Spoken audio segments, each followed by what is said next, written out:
तृतीय परिवर्त, श्रावकों और बोधिसत्वों को भेजने की समस्या।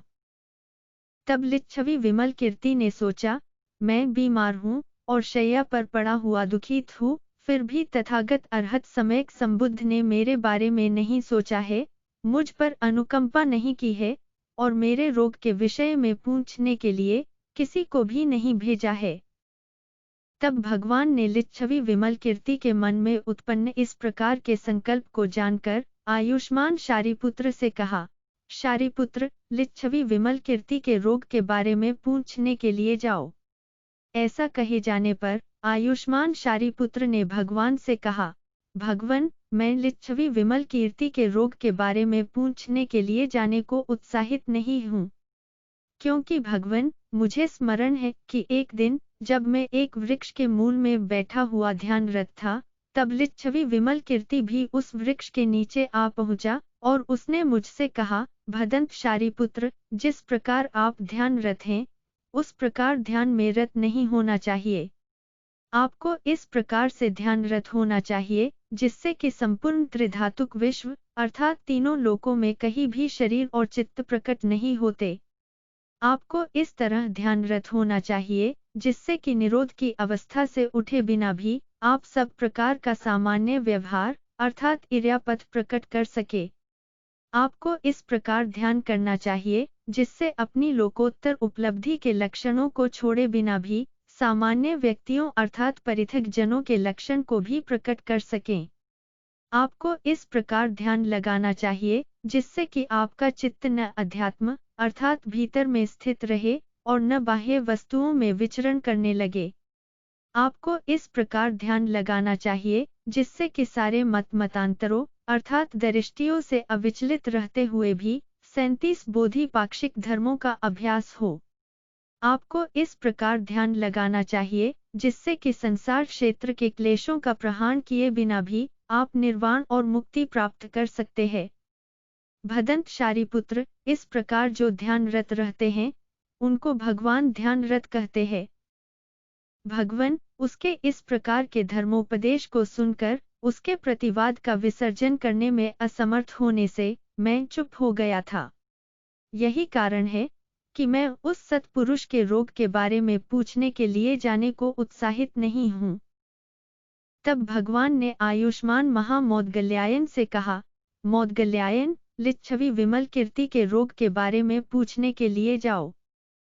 मौदगल्यायन ने उत्तर दिया, भगवन, उस सत्पुरुष के रोग के बारे में पूछने के लिए जाने को मैं उत्साहित नहीं हूँ, क्योंकि भगवन, मुझे स्मरण है एक दिन मैं महानगरी वैशाली की एक गली के मोड़ पर गृहपतियों को धर्म का उपदेश दे रहा था।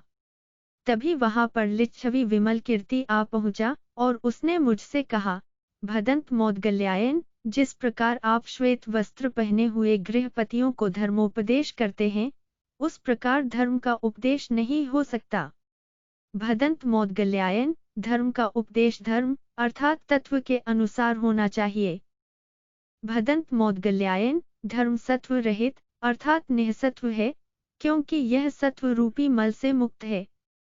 यह निरात्मक अर्थात आत्मा रहित है, क्योंकि यह राग रूपी मल से मुक्त है। यह निर्जीव है, क्योंकि यह उत्पत्ति और च्युति अर्थात विनाश से मुक्त है। जो अनाश्रव है वह पूर्वांत और अपरांत रहित है, अथवा जो निःशुदुल है वह भूतकाल और भविष्यकाल की गतियों से रहित है।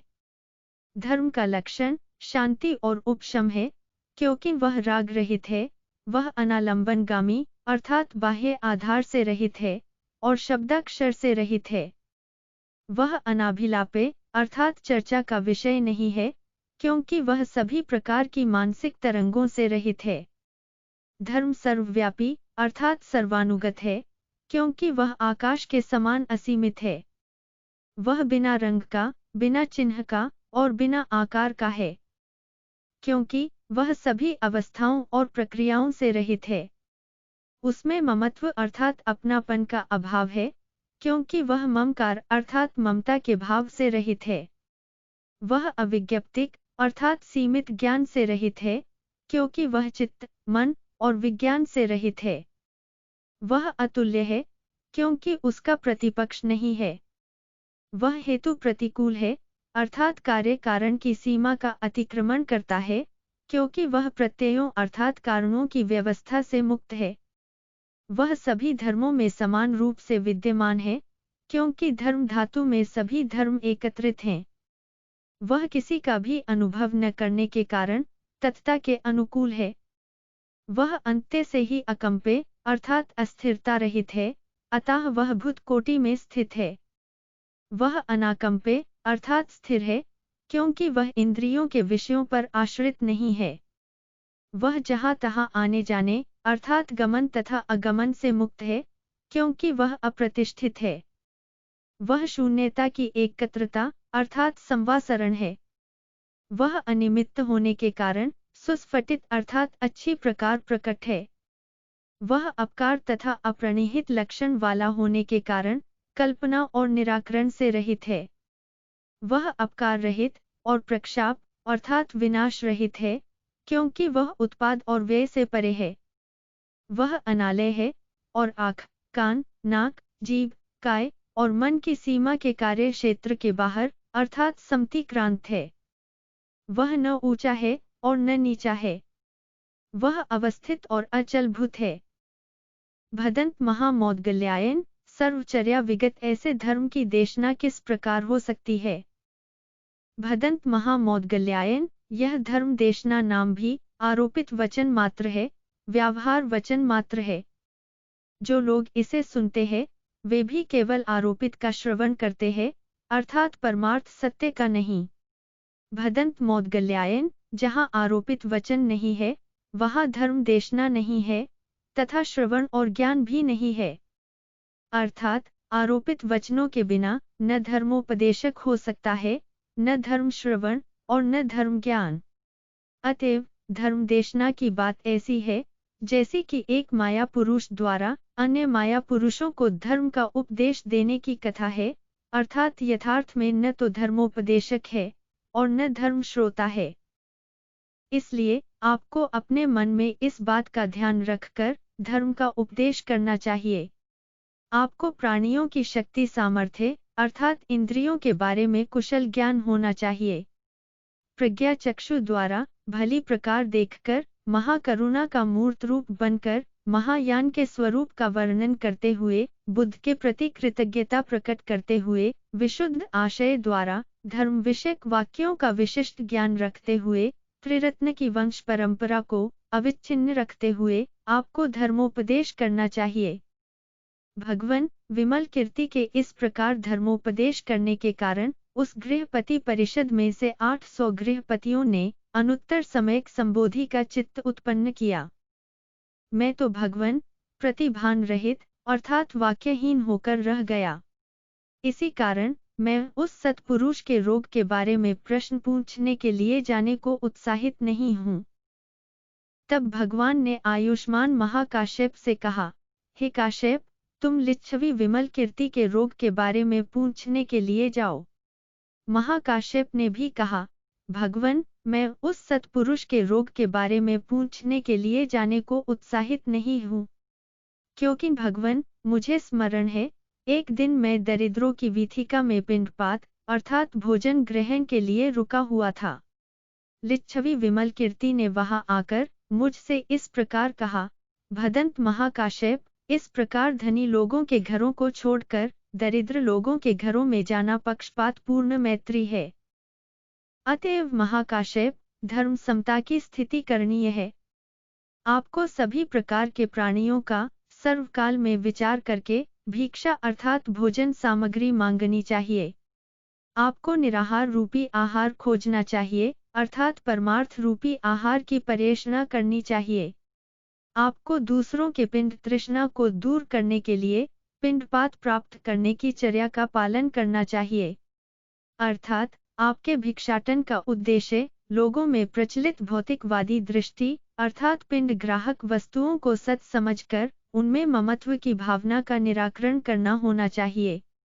भिक्षाटन के लिए आपको ग्राम में ऐसे प्रवेश करना चाहिए जैसे कि शून्य ग्राम में प्रवेश करते हैं। ग्राम की शून्यता को ध्यान में रखकर ग्राम में व्यवहार करना चाहिए। तथापि पुरुषों और स्त्रियों के पारिपाचन अर्थात बोधि प्राप्ति की दिशा में विकास के लिए ग्राम में प्रवेश करना चाहिए। आपको इस प्रकार घरों के भीतर जाना चाहिए जैसे कि बुद्ध के परिवार में प्रवेश करते हैं। कुछ भी न लेकर पिंडपात स्वीकार करना चाहिए। जन्मांध व्यक्ति की तरह रूपों को अर्थात साकार वस्तुओं को देखना चाहिए। शब्दों को ऐसे सुनना चाहिए मानो कि वह प्रतिध्वनियां मात्र हो। गंधों को वायु के समान सूंघना चाहिए। अविज्ञाप्तिपूर्वक रसों का अनुभव करना चाहिए अर्थात रसों का अनुभव करते समय उनके बारे में ज्ञान चर्चा नहीं करनी चाहिए। स्परिष्ट वस्तुओं का स्पर्श करते समय ज्ञान के साथ स्पर्श के अभाव की स्मृति होनी चाहिए। माया पुरुष अर्थात काल्पनिक पुरुष के विज्ञान से धर्मों को जानना चाहिए। जो न स्वभाव है और न प्रभाव, वह जलता नहीं है। जो जलता नहीं है वह बुझता नहीं है। स्थविर महाकाशेप, यदि आप मिथ्या मार्ग के 8 अंगों अर्थात अष्टांग मार्ग के ठीक प्रतिकूल 8 अंगों का अतिक्रमण किए बिना ही अष्टविध विमोक्ष अर्थात 8 प्रकार के विमोक्षों की समापत्ति में प्रवेश कर सकते हैं तथा मिथ्यात्व की क्षमता द्वारा समयकत्व की समता में प्रवेश कर सकते हैं, और यदि आप एक पिंडपात में से भी सारे प्राणियों को दे सकते हैं, सभी बुद्धों को और सभी अरहतों को दे सकते हैं, तो आप स्वयं भी भोजन खा सकते हैं।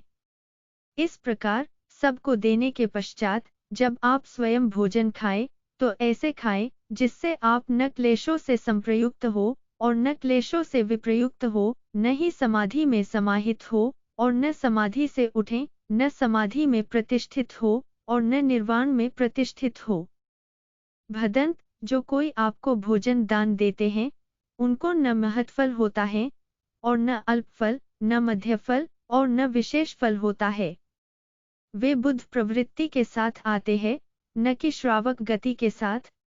स्थविर महाकाशेप, इस प्रकार पिंडपात करके आप अमोघ राष्ट्र पिंड का भोजन करेंगे अर्थात यथार्थ में पिंडपात करेंगे।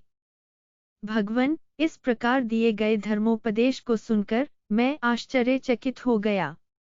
सभी बोधिसत्वों को प्रणाम। यदि एक गृहस्थ अर्थात बोधिसत्व भी इस प्रकार से प्रतिभान संपन्न है, तो यहाँ कौन ऐसा व्यक्ति है जो अनुत्तर समयक संबोधि के लिए चित्तोत्पाद नहीं करेगा। ऐसा सोचकर उस समय से महायान को न जानने वाले किसी भी प्राणी को मैं श्रावक यान व प्रत्येक बुद्धयान की ओर नहीं ले जाता हूँ। भगवन, इसी कारण मैं उस सत्पुरुष के रोग के बारे में पूछने के लिए जाने को उत्साहित नहीं हूँ। तब भगवान ने आयुष्मान सुभूति से कहा, हे सुभूति, लिच्छवी विमल कीर्ति के रोग के बारे में पूछने के लिए जाओ। सुभूति ने भी उत्तर दिया, भगवन, मैं उस सत्पुरुष के रोग के बारे में पूछने के लिए जाने को उत्साहित नहीं हूँ। क्योंकि भगवन, मुझे स्मरण है, एक दिन मैं महानगरी वैशाली में लिच्छवी विमल कीर्ति के घर पर पिंडपात के लिए गया था। उसने मेरा भिक्षा पात्र लिया और उसको प्रणीत अर्थात उत्तम आहार से भरकर मुझसे कहा, भदंत सुभूति, यदि आप इस आमिष अर्थात भोज्य पदार्थ की समता से सर्वधर्म समता समझते हैं और सर्वधर्म समता से सभी बुद्ध गुणों की समता अर्थात सर्वबुद्ध धर्म समता समझते हैं, तो इस भोजन को खाइए। भदंत सुभूति, इस भोजन को खाइए यदि आप लोभ, द्वेष और मोह का परित्याग किए बिना ही उनके साथ अप्रतिष्ठित रह सकते हैं। यदि आप सत्काय दृष्टि को उच्चालित किए बिना एकायन मार्ग पर चल सकते हैं। यदि आप अविद्या और भवतृष्णा को समाप्त किए बिना भी विद्या और मुक्ति प्राप्त कर सकते हैं।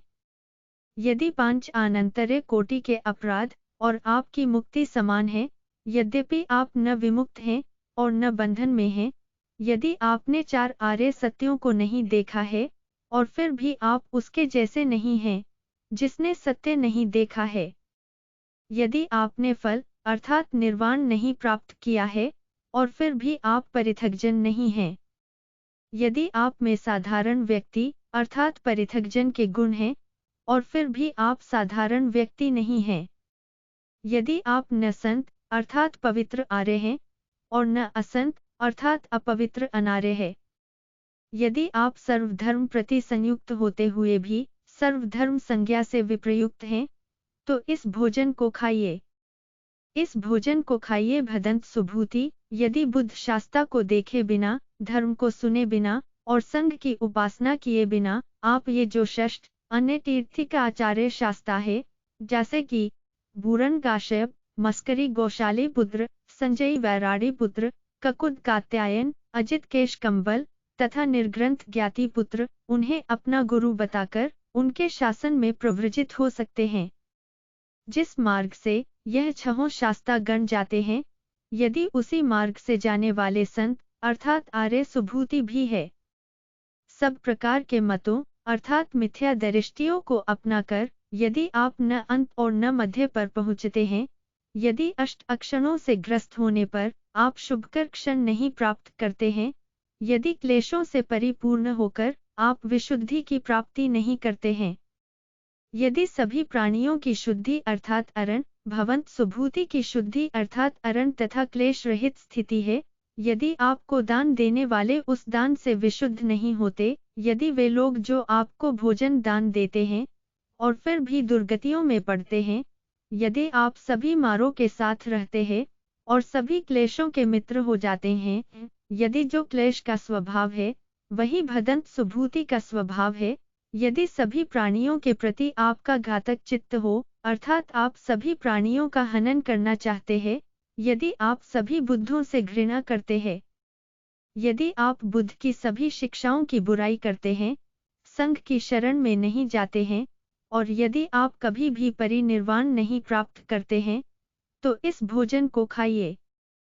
भगवान इस प्रकार कहे जाने पर उसके इस निर्देश को सुनकर मैं सोचने लगा कि मैं उससे क्या कहूँ, क्या कहूँगा, मुझे क्या करना चाहिए। सर्वत्र अंधकार देखकर उस भोजन पात्र को वही छोड़कर मैं उस घर से बाहर निकलने वाला ही था कि लिच्छवी विमल कीर्ति ने मुझसे यह कहा, भदंत सुभूति, इन शब्दों से मत डरिए और इस पात्र को ले जाइए।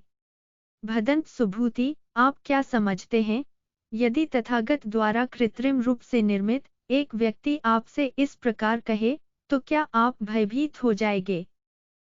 मैंने उत्तर दिया, नहीं कुलपुत्र।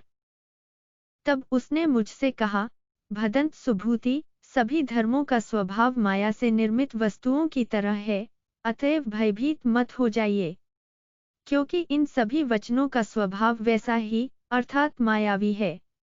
इसलिए ज्ञानीजन शब्दों व अक्षरों में संग तथा आसक्ति नहीं रखते हैं और उनसे त्रस्त अर्थात भयभीत नहीं होते हैं, क्योंकि वे सभी अक्षर अर्थात वचन तथा भाषा अनक्षर अर्थात अवचन अभाषा हैं। इन सभी की सत्ता केवल विमोक्ष में है, सभी धर्मों का लक्षण विमोक्ष है, वे विमोक्ष लक्षणा हैं।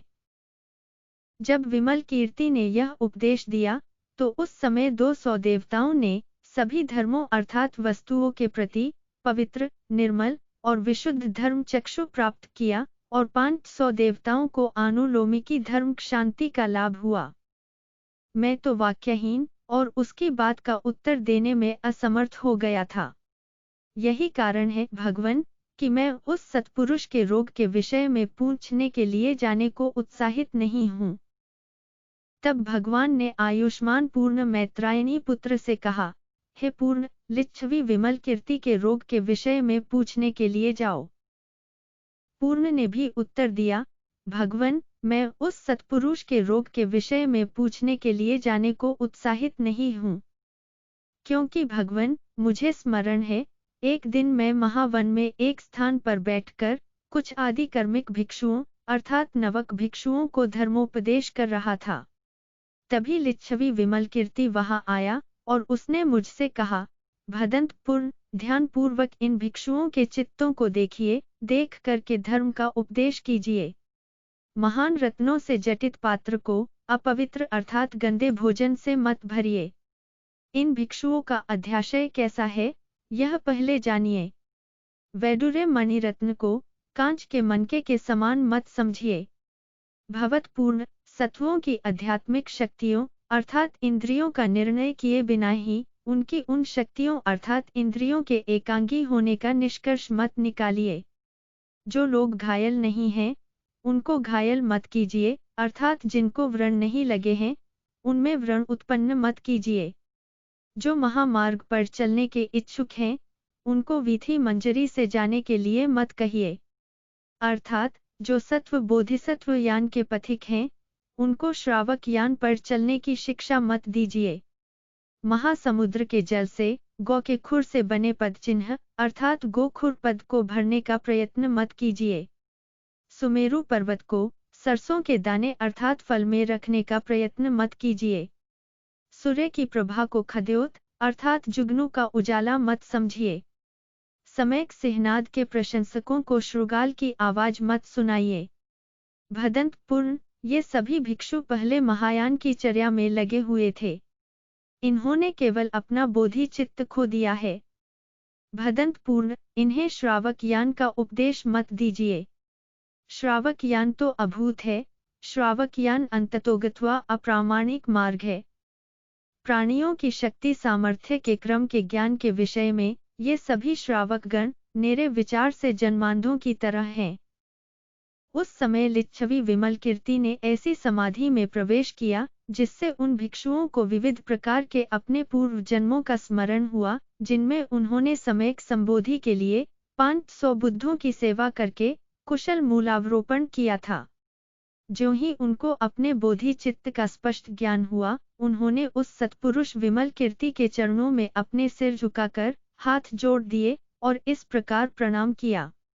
उनको उसने उसी प्रकार धर्मोपदेश किया जिससे वे सभी अनुत्तर सम्यक संबोधि की दिशा में अविनिवर्तनीय अवस्था अर्थात अवैवर्तिक भूमि अथवा पीछे की ओर वापस न लौटने की स्थिति पर पहुंच गए। भगवन, तब मैंने इस प्रकार सोचा, ये श्रावकगण जो दूसरों के चित्त और आशय का ज्ञान नहीं रखते हैं, किसी को भी धर्म का निर्देश नहीं कर सकते हैं। क्योंकि श्रावक सभी प्राणियों की इंद्रियों की श्रेष्ठता और हीनता का ज्ञाता नहीं होता है, और वह तथागत अरहत सम्यक संबुद्ध की भांति सदा समाहित भी नहीं होता है। भगवन, इसी कारण से मैं उस सत्पुरुष के रोग के विषय में पूछने के लिए जाने को उत्साहित नहीं हूँ। तब भगवान ने आयुष्मान महाकात्यायन से कहा, हे कात्यायन, लिच्छवी विमल कीर्ति के रोग के विषय में पूछने के लिए जाओ। कात्यायन ने उत्तर दिया, भगवन, मैं उस सत्पुरुष के रोग के विषय में पूछने के लिए जाने को उत्साहित नहीं हूँ। क्योंकि भगवन, मुझे स्मरण है, एक दिन भगवान द्वारा भिक्षुओं को अववादक सूत्र का उपदेश दिए जाने के पश्चात मैं उस सूत्र के कुछ वचनों की व्याख्या करते हुए अनित्यता, दुख, नैरात्म्य और शांति का अर्थ स्पष्ट कर रहा था। तभी लिच्छवी विमल कीर्ति वहां आ पहुंचा और उसने मुझसे कहा, भदंत महाकात्यायन, प्रचार संप्रयुक्त अर्थात गतिशील, उत्पन्न होने वाली और भंग होने वाली धर्मता की व्याख्या मत करिए। कुछ भी कभी उत्पन्न नहीं हुआ था, न उत्पन्न होता है और न उत्पन्न होगा। कुछ भी कभी निरुद्ध नहीं हुआ था, न निरुद्ध होता है और न निरुद्ध होगा। यही अनित्यता का अर्थ है। पंच स्कंध की शून्यता के अधिगम अर्थात प्राप्ति द्वारा अनुत्पत्ति अर्थात अनुत्पाद का अवबोध होना ही दुख का अर्थ है। जो आत्मा और अनात्मा की अभावता है, वही नैरात्म्य का अर्थ है। जो स्वभाव और प्रभाव से रहित है, वह ज्वलनशील नहीं है, जो ज्वलनशील नहीं है, वह शांत नहीं होता है। जो अप्रशांत है, वही शांति का अर्थ है। इस प्रकार दिए गए उपदेश के फलस्वरूप उन भिक्षुओं के चित्त आश्रवों से और उपादान से विमुक्त हो गए। इसी कारण से भगवन, मैं उस सत्पुरुष के रोग के विषय में पूछने के लिए जाने को उत्साहित नहीं हूँ। तब भगवान ने आयुष्मान अनिरुद्ध से कहा, अनिरुद्ध, लिच्छवी विमल कीर्ति के रोग के विषय में पूछने के लिए जाओ। अनिरुद्ध ने उत्तर दिया, भगवन, मैं उस सत्पुरुष के रोग के विषय में पूछने के लिए जाने को उत्साहित नहीं हूँ। क्योंकि भगवन, मुझे स्मरण है, एक दिन मैं चंक्रमण अर्थात टहलने के लिए निर्मित ऊंचे मार्ग में टहल रहा था। जहाँ पर मैं था, वहाँ शुभव्यूह नामक महाब्रह्मा ने 10 सहस्र ब्रह्माओं के साथ आकर के उस स्थान को अपनी किरणों से प्रकाशित करके मेरे चरणों में अपना सिर झुकाकर प्रणाम किया और एक ओर को होकर मुझसे पूछा, भदंत अनिरुद्ध, भगवान ने आपको दिव्य चक्षु से संपन्न शिष्यों में प्रमुख बताया है। आयुष्मान अनिरुद्ध का दिव्य चक्षु कितनी दूर तक अर्थात कहाँ तक देखता है? मैंने उत्तर दिया, मित्र, जिस प्रकार साधारण आंख वाले पुरुष को हाथ की हथेली में रखा हुआ आमलक अर्थात आंवला दिखाई देता है, उसी प्रकार मुझे भगवान शाक्य मुनि का यह बुद्ध क्षेत्र, यह संपूर्ण त्रिसहस्त्र महासाहस्र लोक धातु दिखाई देता है। जब मैंने ऐसा कहा, तभी लिच्छवी विमल कीर्ति उस स्थान पर आ पहुंचा और मेरे चरणों में अपना सिर झुकाकर अभिवंदना करके उसने मुझसे कहा, भदंत अनिरुद्ध, आपका दिव्य चक्षु अभिसंस्कार लक्षण वाला है अथवा अभिसंस्कार लक्षण रहित है। अर्थात आपका दिव्य चक्षु संस्कृत है अथवा असंस्कृत। यदि वह अभिसंस्कार सहित है, तो वह तीर्थी को अर्थात बाह्य आचार्यों की अभिज्ञा के ही समान है। यदि वह अभिसंस्कार रहित है, तो वह असंस्कृत है, अनाभिसंस्कार है और देखने में असमर्थ है। तब स्थविर आप देखते कैसे हैं? ऐसा कहे जाने पर मैं चुप हो गया। और वह ब्रह्मा भी उस सत्पुरुष से यह उपदेश सुनकर आश्चर्यान्वित हुआ। उसको प्रणाम करके ब्रह्मा ने कहा, लोक में दिव्य चक्षु वाला कौन है? विमल कीर्ति ने उत्तर दिया, लोक में भगवान बुद्ध दिव्य चक्षु वाले हैं। वे सभी बुद्ध क्षेत्रों को समाधिस्थान अर्थात समाहित अवस्था को छोड़े बिना और अभिसंस्कार व अनाभिसंस्कार के द्वैत से प्रभावित हुए बिना देखते हैं। इस निर्देश को सुनकर 10,000 स्वजनों सहित ब्रह्मा ने अध्याशय द्वारा प्रेरित होकर अनुत्तर सम्यक संबोधि का चित्त उत्पादित किया। वे ब्रह्मागण मुझको और उस सत्पुरुष को नमस्कार करके और अभिवंदना करके वही अंतर्धान अर्थात लुप्त हो गए। मैं तो प्रतिभान रहित अर्थात वाक्यहीन हो गया। इसी कारण से भगवन, मैं उस सत्पुरुष के रोग के विषय में पूछने के लिए जाने को उत्साहित नहीं हूँ। तब भगवान ने आयुष्मान उपाली से कहा, हे उपाली, लिच्छवी विमल कीर्ति के रोग के विषय में पूछने के लिए जाओ। उपाली ने उत्तर दिया, भगवन, मैं उस सत्पुरुष के रोग के विषय में पूछने के लिए जाने को उत्साहित नहीं हूँ। क्योंकि भगवन, मुझे स्मरण है, एक दिन 2 भिक्षु कोई अपराध कर बैठे थे। लज्जावश भगवान के सामने उपस्थित न होकर वे दोनों मेरे समीप आकर के मुझसे इस प्रकार बोले, भदंत उपाली, हम दोनों ने अपराध किया है। अर्थात हम आपत्तिग्रस्त हो गए हैं और हमें भगवान बुद्ध के समीप जाने में लज्जा आती है। आयुष्मान उपाली, कृपा करके हम दोनों का संशय समाप्त कीजिए और हमको अपराध अर्थात आपत्ति से दूर ले जाइए। भगवान, जब मैं उन 2 भिक्षुओं को धर्मोपदेश कर रहा था, उस समय वह लिच्छवी विमल कीर्ति भी वहां आ पहुंचा और उसने मुझसे कहा, भदंत उपाली, आपको इन 2 भिक्षुओं के अपराधों को दृढ़ नहीं करना चाहिए और न बढ़ाना ही चाहिए। इन दोनों को असंतुष्ट किए बिना ही इनका पश्चाताप दूर कीजिए। भदंत उपाली, अपराध न भीतर प्रतिष्ठित है, न बाहर, और न भीतर बाहर के मध्य में वह देखा जा सकता है। क्योंकि भगवान ने कहा है, चित्त के क्लेशों से प्राणी क्लिष्ट है। चित्त की विशुद्धि द्वारा वे विशुद्ध होते हैं। भदंत उपाली, यथार्थ में चित्त न भीतर अर्थात अध्यात्म है, न बाहर है और न इन दोनों के मध्य में ही है। जैसा चित्त है, वैसा ही अपराध भी है। जैसा अपराध है, वैसे ही सभी धर्म अर्थात वस्तुएं हैं और वे तत्ता का अतिक्रमण नहीं करते हैं। भदंत उपाली, यह चित्त स्वभाव जिससे कि आपका चित्त स्वभाव विमुक्त चित्त होता है, क्या वह किसी चित्त स्वभाव से संक्लिष्ट अर्थात दूषित हो जाता है? मैंने उत्तर दिया, नहीं।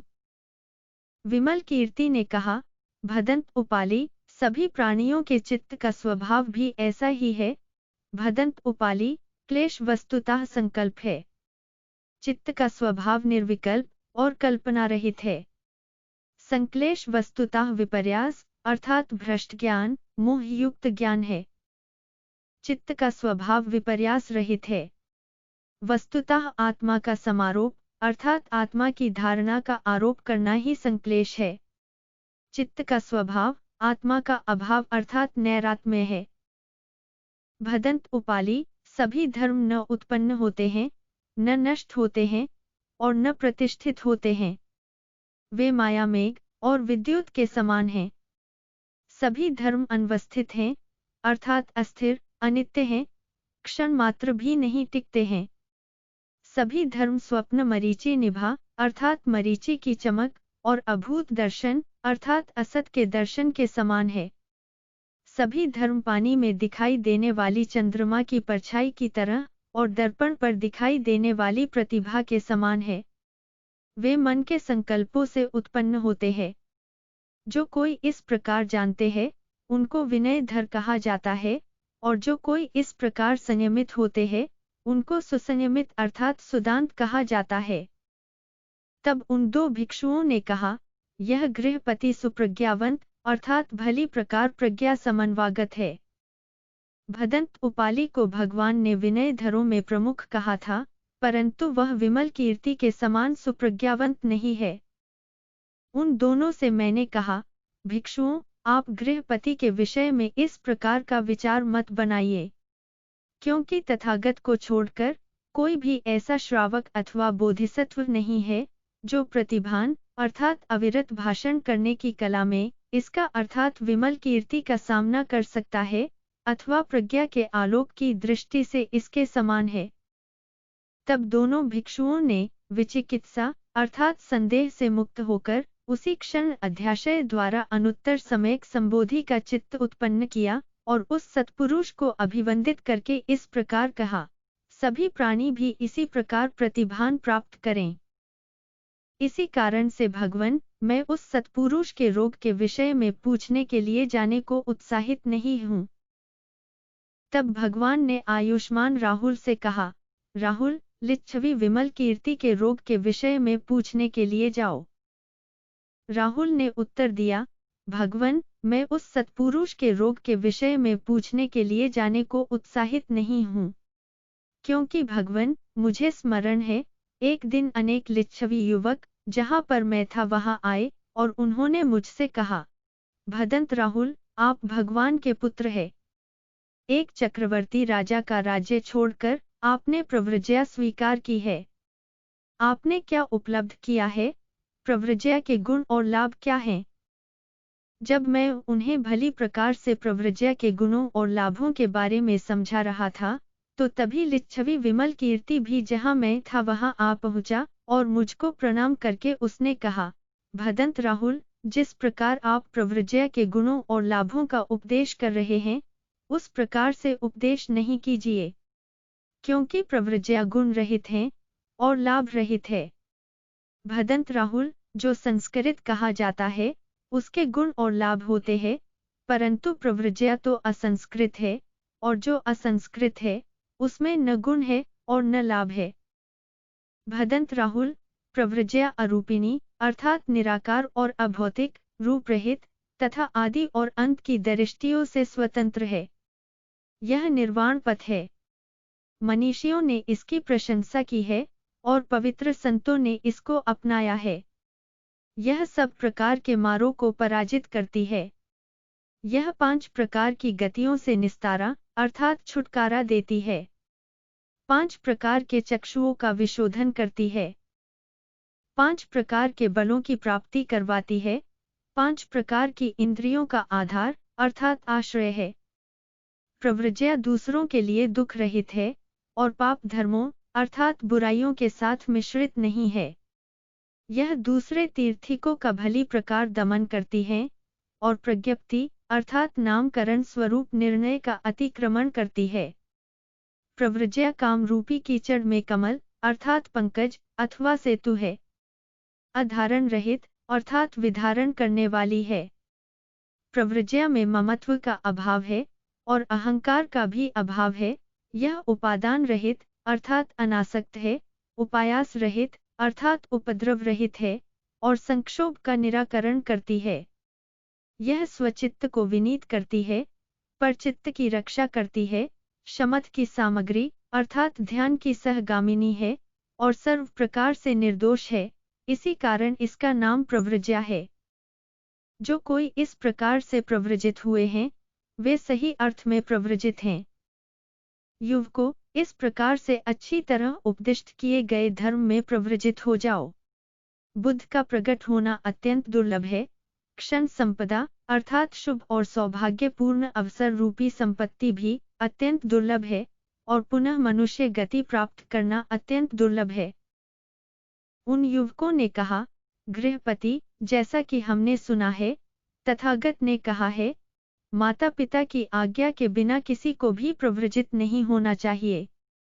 विमल कीर्ति ने उत्तर दिया, युवकों, अनुत्तर सम्यक संबोधि का चित्त उत्पन्न करते हुए आपको प्रयत्नपूर्वक अभ्यास करना चाहिए।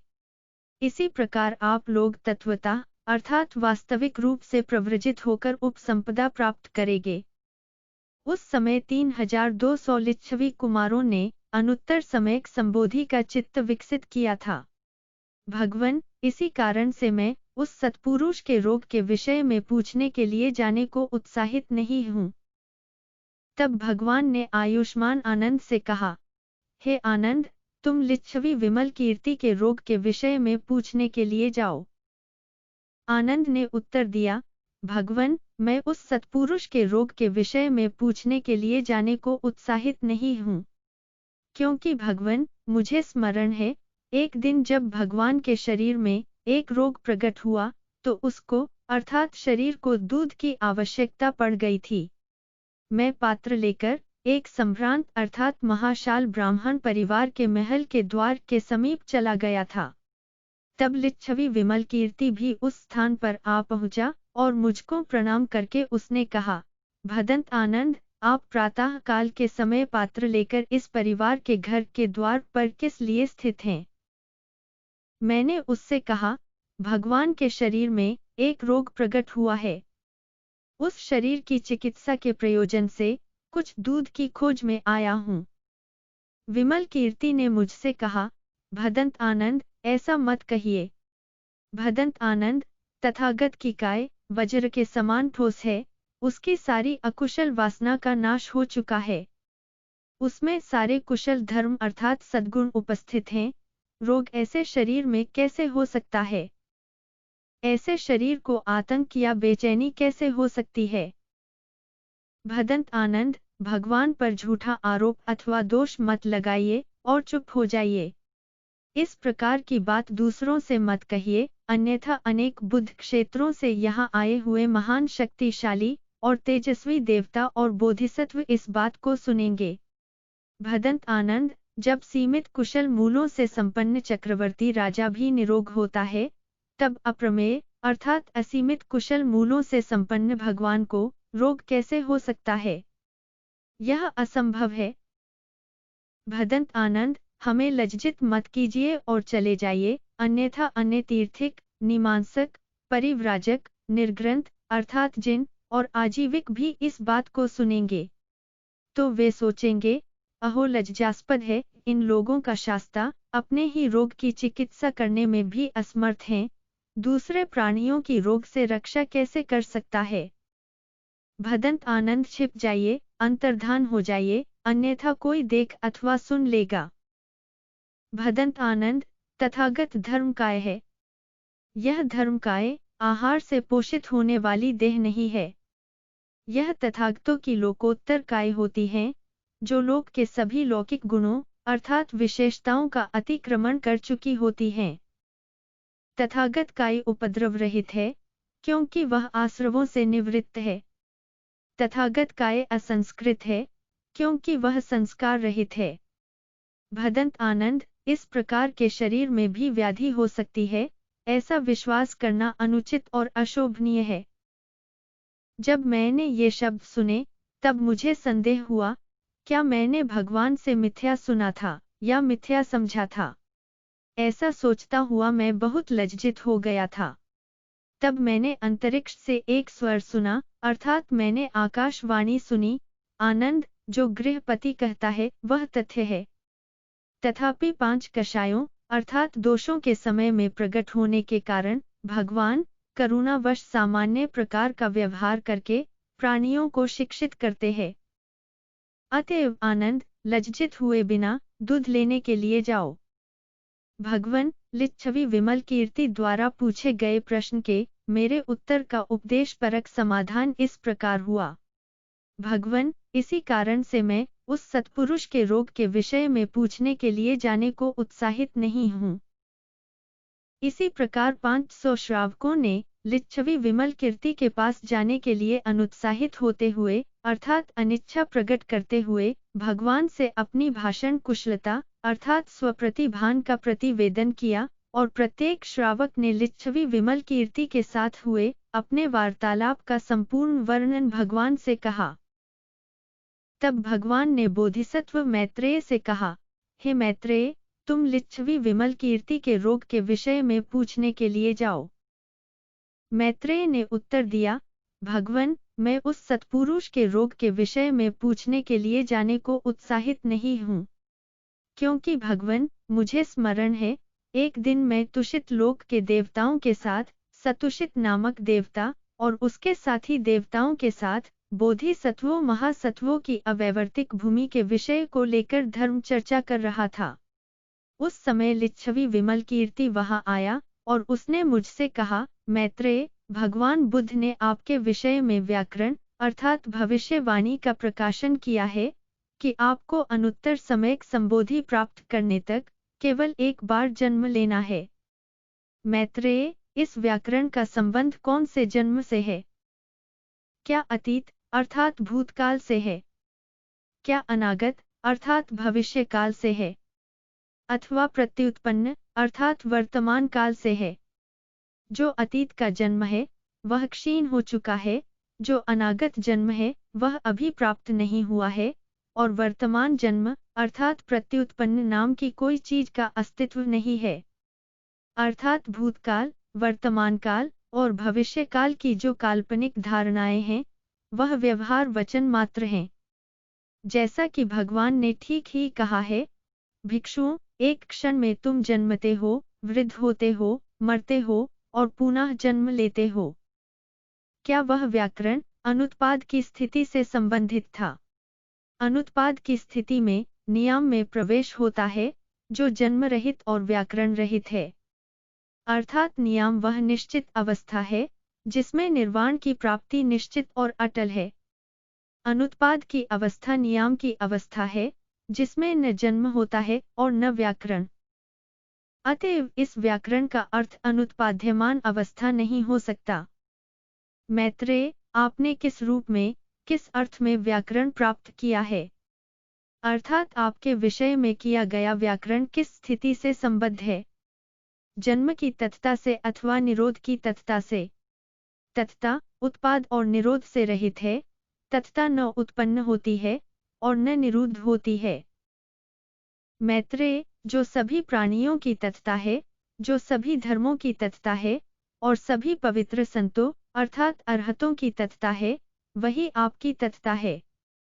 यदि इस प्रकार आपके लिए बुद्धत्व का व्याकरण किया जा सकता है, तो सभी सत्वों अर्थात प्राणियों के लिए भी इसी प्रकार का व्याकरण किया जा सकता है, क्योंकि तत्ता द्वैत से अप्रभावित है और नानात्व अर्थात विभिन्नता से अप्रभावित है।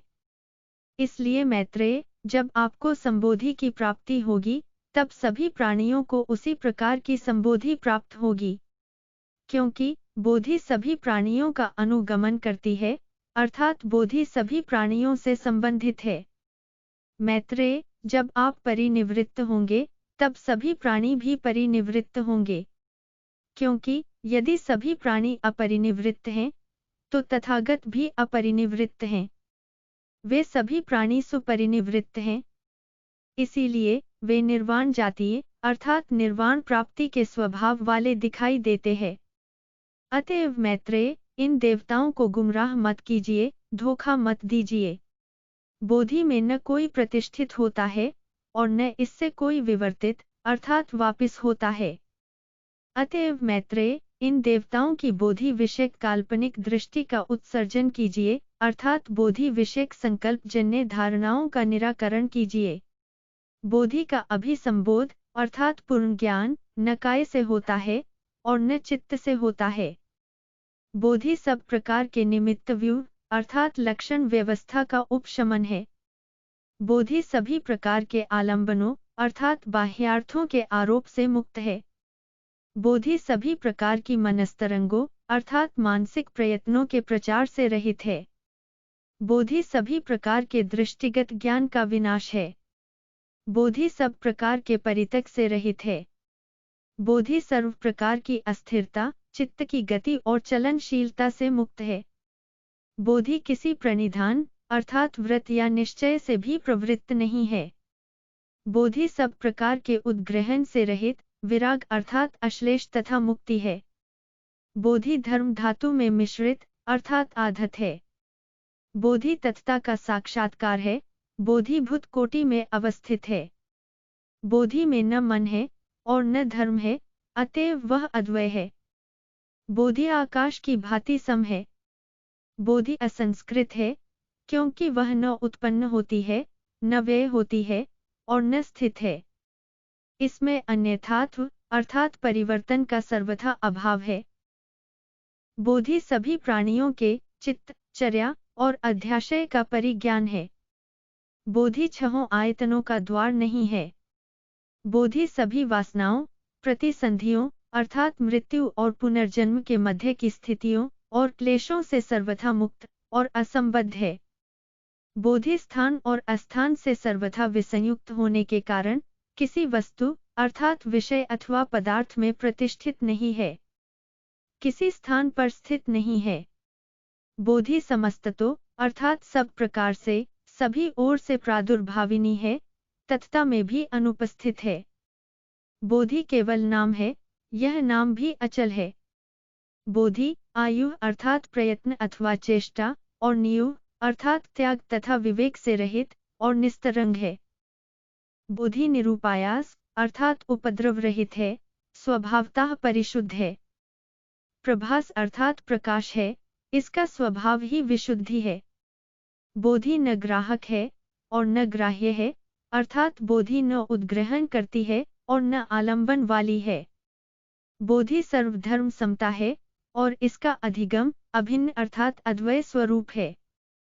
बोधि अनुपम है, इसलिए इसका उदाहरण व विश्लेषण नहीं हो सकता है, अथवा बोधि की उपमा उदाहरण तथा विश्लेषण से नहीं की जा सकती है।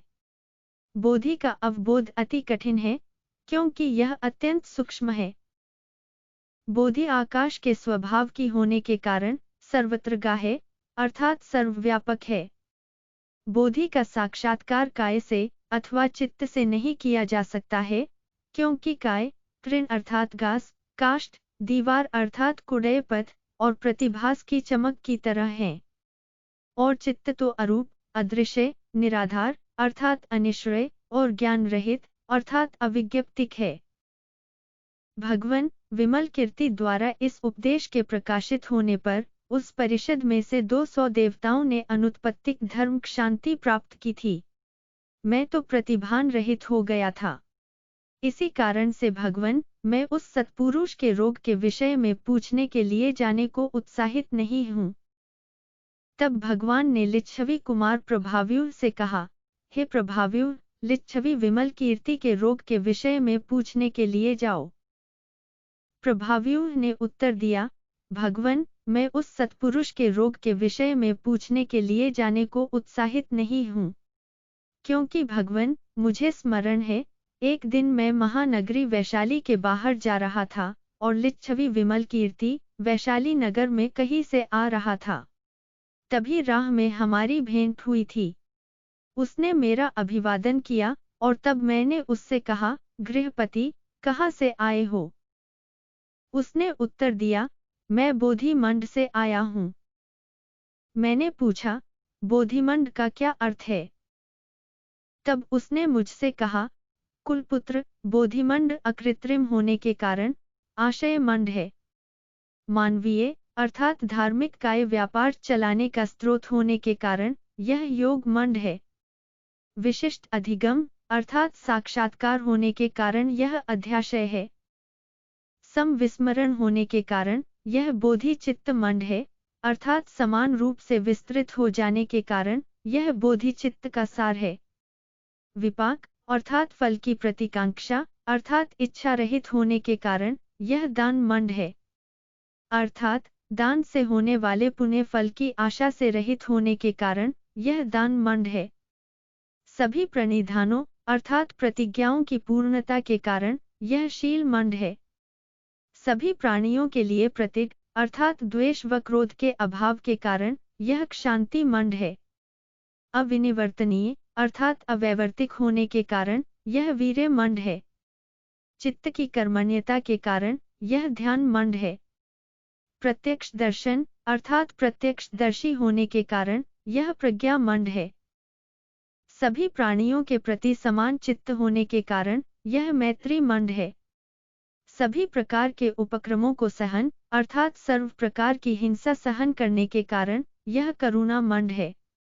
धर्मानंद में अभिरति और अधिमुक्ति के कारण यह मुदिता मंड है। अनुनय अर्थात प्रेम और प्रतीक से मुक्त होने के कारण यह उपेक्षा मंड है। छहों अभिज्ञाओं की प्राप्ति होने के कारण यह अभिज्ञा मंड है।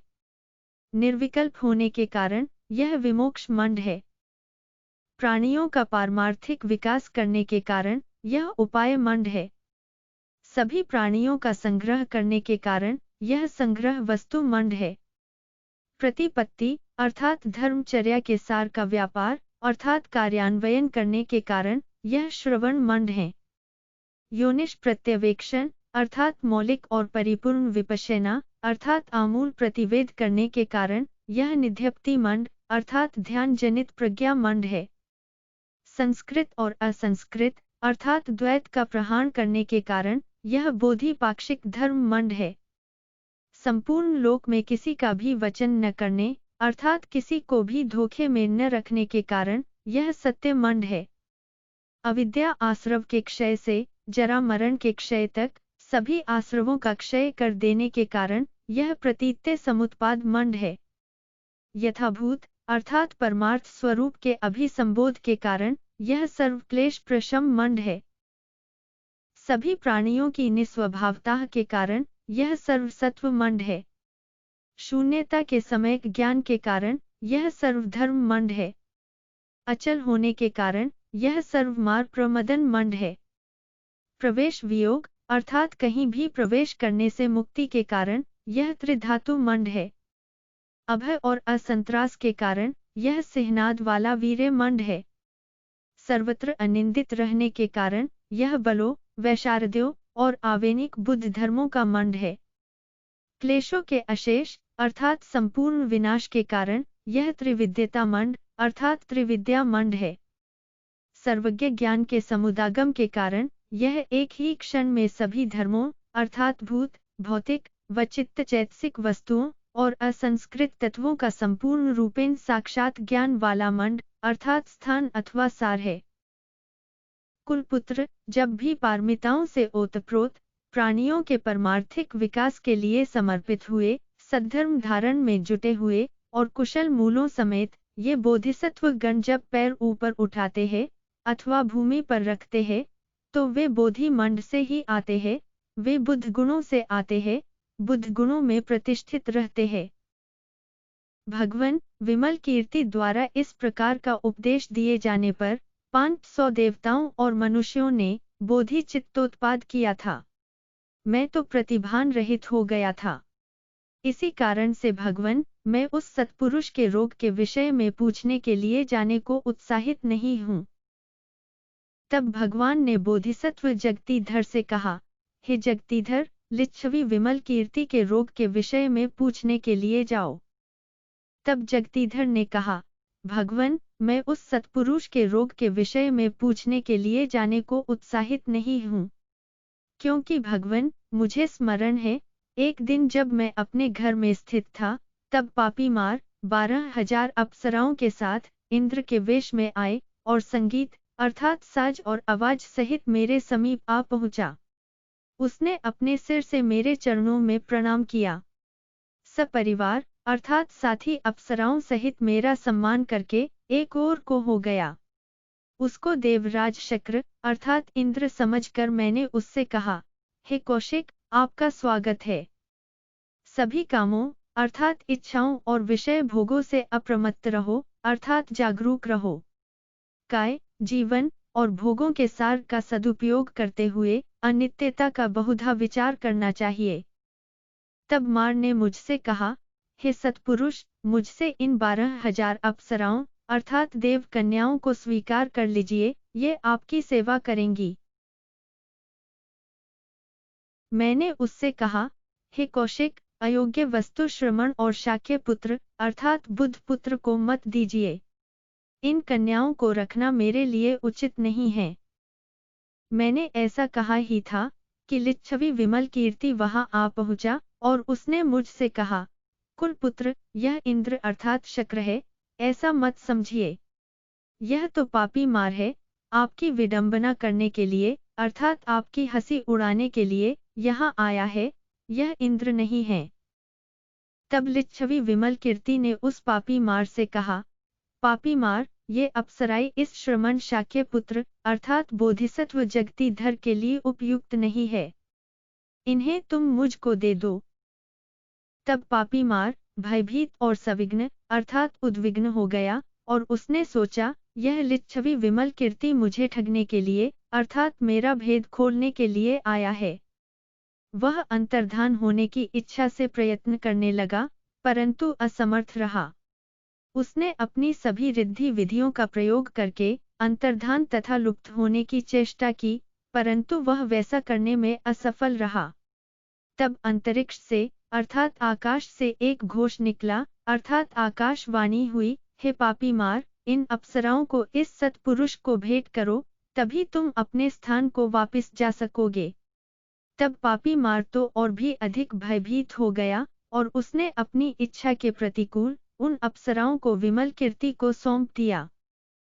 तब लिच्छवी विमल कीर्ति ने उन अप्सराओं को ग्रहण किया और उनसे कहा, पापी मार ने तुम्हें मुझे दे दिया है, इसलिए तुम सभी को अनुत्तर समयक संबोधि का चित्तोत्पाद करना चाहिए। उसने उन अप्सराओं को बोधि प्राप्ति की दिशा में विकास के अनुकूल धर्म कथा का उपदेश दिया और उन्होंने शीघ्र ही बोधि चित्तोत्पाद किया।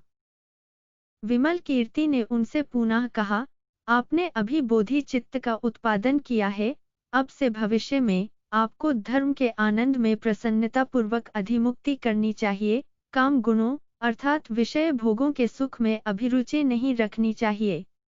इस प्रकार उसने उन्हें आशा दी। उन अप्सराओं ने विमल कीर्ति से पूछा, वह धर्म समोद रति क्या है? अर्थात धर्म के आनंद में प्रसन्नता क्या है? विमल कीर्ति ने कहा, वह रति अर्थात प्रसन्नता बुद्ध में अभेद्य और अखंड श्रद्धा है, धर्म श्रवण की इच्छा में प्रसन्नता रति है, संघ की सेवा में प्रसन्नता रति है, गुरु के सत्कार में मान रहित होना रति है, धातुओं में और विषयों में स्थित होना रति है, पंच स्कंधों को घातक समझना रति है, धातुओं को सर्प के विष के समान समझना रति है और आयतनों को 0 ग्राम समझकर विवेक करना रति है। बोधि चित्त की सुरक्षा में सत्वों अर्थात प्राणियों का हित करना रति है। दान द्वारा अपनी संपत्ति व सुख का विभाजन करने और परिपूर्णशील का अभ्यास करने का नाम रति है। शांति में शमन अर्थात क्षमा और दम रति है। धीरे पूर्वक कल्याण का संपादन रति है। ध्यान परिभोग अर्थात ध्यान का आनंद लेने में और प्रज्ञा में क्लेशों का अभाव रति है।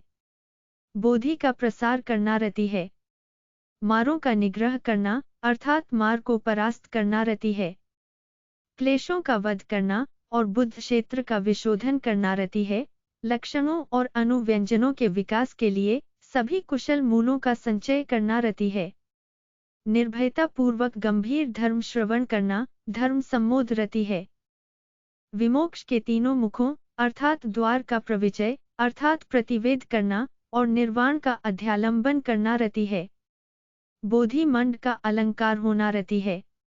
अकाल में अर्थात अनुपयुक्त समय में निर्वाण प्राप्त न करने में रति है। जो समान भागीय है उनकी सेवा करना रति है। जो असमान भागीय हैं, अर्थात अपने से श्रेष्ठतर भाग्य वाले हैं, उनसे द्वेषण और शत्रुता न करना रति है। कल्याण मित्रों का सहचर करना और पापी मित्रों के साथ न रहना रति है। धर्म के प्रति अधिमुक्ति अर्थात भक्ति, श्रद्धा और प्रामोद्य की अवस्था रति है। उपाय संग्रह रति है। अप्रमाद पूर्वक बोधि पक्षे धर्मों का विकास करना रति है। इस प्रकार बोधिसत्व धर्म सम्मोद अर्थात धर्मानंद की अभिरति से ओतप्रोत होता है। तब पापी मार ने उन अप्सराओं से कहा, अब हमें अपने आवास को जाना चाहिए। उन अप्सराओं ने कहा, आपने हमें इस गृहपति को दे दिया है। अब हमें अभी से धर्म सम्मोद, धर्म अभिरति और धर्म अधिमुक्ति का विकास करना है, काम विषयों की अभिरति और भक्ति नहीं करनी है। तब पापी मार ने लिच्छवी विमल कीर्ति से कहा, यदि यह सत्य है कि बोधिसत्व महासत्व सर्वस्व परित्यागी है और चित्त ग्राहक अर्थात केवल चित्त में सर्वस्व परित्याग का विचार रखने वाला नहीं है, तो गृहपति इन अप्सराओं को मेरे साथ भेज दीजिए। विमल कीर्ति ने कहा, पापी मार, इन्हें दे दिया है, अतः अब तुम सपरिवार जाओ। तुम सभी प्राणियों का धर्माशय अर्थात धार्मिक अभिलाषाओं वाला अध्याशय करने में समर्थ हो जाऊं।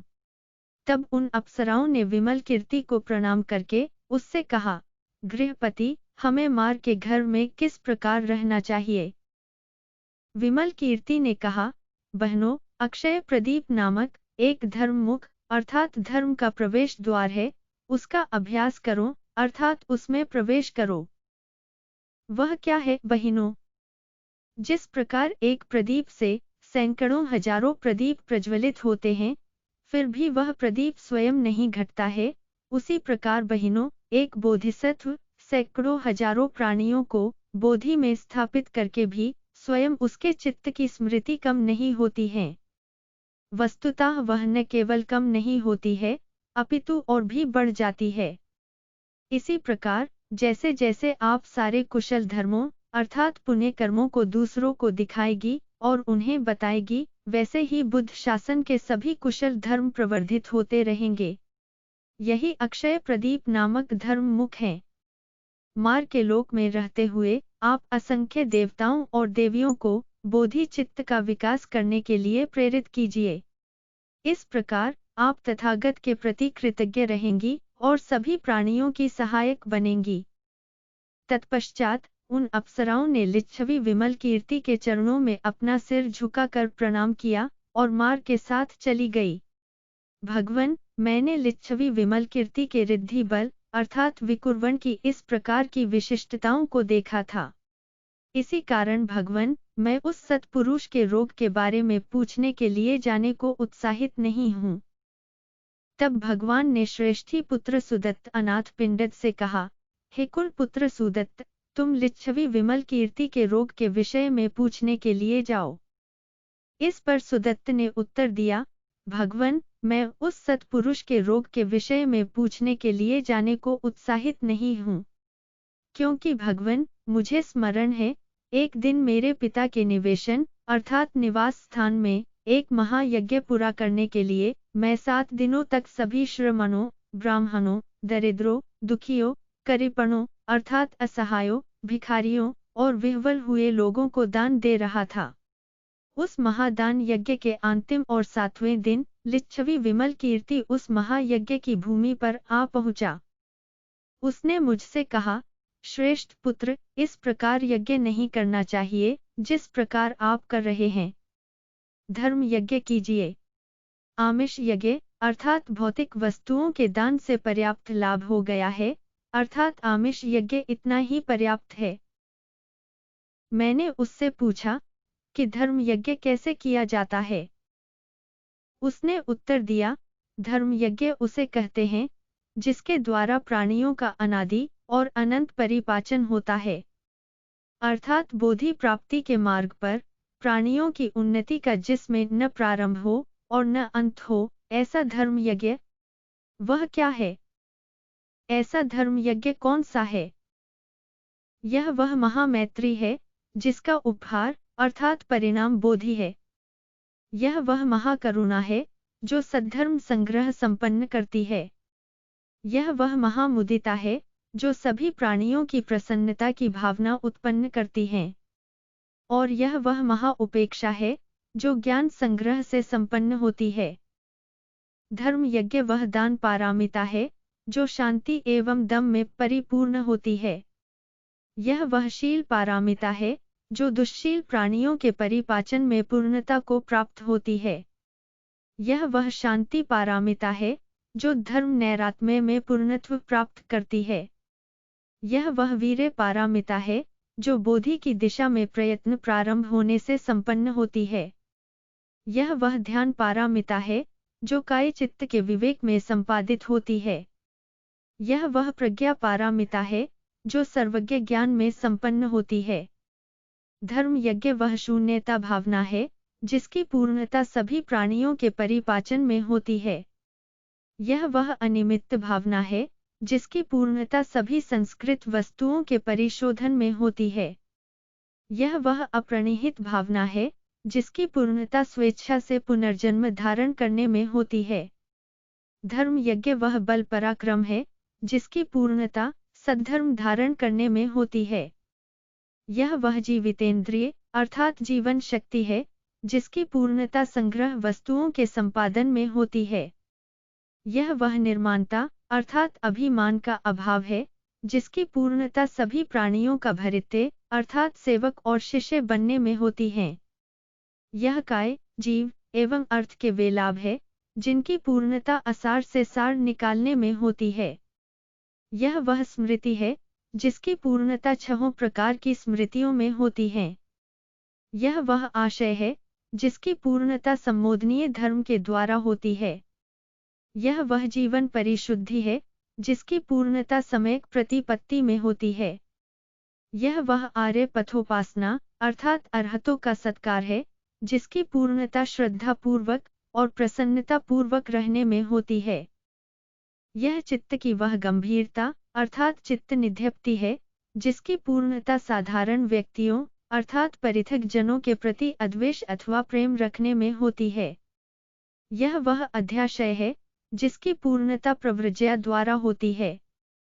यह वह श्रवण कौशल अर्थात ज्ञान कौशल्य है जिसकी पूर्णता धर्मचर्या अर्थात बोधिचर्या प्रतिपत्ति में होती है। यह वह अरण्यवास है जिसकी पूर्णता विशुद्ध तत्व अर्थात अरण्य धर्म के अवबोध में होती है। यह वह एकांत ध्यान है जिसकी पूर्णता बुद्ध ज्ञान की प्राप्ति में होती है। यह वह योगाचार भूमि है जिसकी पूर्णता सभी प्राणियों को क्लेश से मुक्त करने के योग में होती है। धर्म यज्ञ वह पुण्य संभार है जिसकी पूर्णता लक्षणों और अनुव्यंजनों में होती है जो बुद्ध क्षेत्र के अलकरण हैं और उन सब उपायों में होती है जिससे सत्वों का परिपाचन होता है। यह वह ज्ञान संभार है जिसकी पूर्णता सभी प्राणियों को उनके चित्त और काय के अनुसार धर्म देशना करने में होती है। यह वह प्रज्ञा संभार है जिसकी पूर्णता उस एक नए ज्ञान में होती है जो सभी वस्तुओं के संबंध में उपादेय और हेय के भेद से रहित हैं। यह वह कुशल मूला संभार है जिसकी पूर्णता सभी क्लेशों आवरणों और पापों अर्थात अकुशल धर्मों के प्रहार अर्थात परित्याग में होती है। यह सभी बोधि पक्षे धर्मों का वह उत्पाद है जिसकी पूर्णता सभी कुशल धर्मों अर्थात पुण्यों के संपन्न होने और सर्वज्ञ ज्ञान के अधिगम में होती है। कुलपुत्र यही धर्म यज्ञ है। इस प्रकार के धर्म यज्ञ में प्रतिष्ठित रहने वाला बोधिसत्व यज्ञदायक है अर्थात दान यज्ञ करता है, यज्ञ को भली भांति करने वाला है और वह देवताओं सहित सारे लोक से दाक्षिणीय अर्थात दक्षिणा या दान देने योग्य है। भगवन इस प्रकार उस गृहपति द्वारा निर्देश दिए जाने पर उस ब्राह्मण परिषद में से 200 ब्राह्मणों ने अनुत्तर समयक संबोधि का चित्त उत्पन्न किया था। मैं भी श्रद्धा से आश्चर्यान्वित हुआ था। मैंने उस सत्पुरुष के चरणों की वंदना की और 1 लाख स्वर्ण मुद्राओं के मूल्य का मुक्ताहार अपने कंठ से उतार कर भेंट किया, परंतु उसने मुक्ताहार स्वीकार नहीं किया। तब मैंने उससे कहा, कृपा करके इस मुक्ताहार को स्वीकार कीजिए और अपनी इच्छा के अनुसार किसी को भी दे दीजिए। तब विमल कीर्ति ने उस मुक्ताहार को स्वीकार कर लिया और उसको 2 भागों में विभाजित कर दिया। उसने मुक्ताहार का एक भाग उस यज्ञ स्थान अर्थात दानशाला में सभी के द्वारा निंदित नगर के दरिद्रतम लोगों को दे दिया। दूसरा भाग उसने दुष्प्रसाह तथागत को भेंट किया। तब उसने ऐसा प्रातिहार्य अर्थात चमत्कार दिखाया जिससे उस परिषद में उपस्थित सभी ने मरीचि नाम का लोक धातु और दुष्प्रसाह नाम के तथागत को देखा। तथागत दुष्प्रसाह के शीश में वह मुक्ताहारों से निर्मित एक कूटागार अर्थात ऊपरी कक्ष के रूप में स्थित हो गया। उस मुक्ताहार कूटागार का आकार चतुस्त्र अर्थात चौकोर 4 स्तंभों पर आधारित संभाग और सुविमुक्त दर्शनीय और विचित्र था। इस प्रकार का प्रातिहार्य दिखाकर विमल कीर्ति ने कहा, वह दायक जो नगर के दरिद्रतम लोगों को दान देता है और उन्हें तथागत के समान दाक्षिणीय समझता है, वह दानपति जो बिना भेदभाव किए महाकरुणा से ओतप्रोत चित्त से दान देता है और विपाक अर्थात दान के पुण्य फल की आकांक्षा नहीं रखता है, वह धर्म यज्ञ परिनिष्पन्न करता है। तब नगर के वे दरिद्रजन उस प्रातिहार्य को देखकर और उस धर्मोपदेश को सुनकर इतने प्रभावित हुए कि उन्होंने अनुत्तर सम्यक संबोधि का चित्त उत्पन्न किया। भगवन, इसी कारण से मैं उस सत्पुरुष के रोग के विषय में पूछने के लिए जाने को उत्साहित नहीं हूँ। इसी प्रकार उन सभी बोधिसत्वों और महासत्वों ने भी उस सत्पुरुष के साथ हुए अपने वार्तालाप का वर्णन किया, जो नाना प्रकार के उपदेश विमल कीर्ति ने दिए थे उन्हें सुनाया और सभी ने उसके पास जाने में अपना अनुत्साह प्रकट किया। तृतीय परिवर्त समाप्त।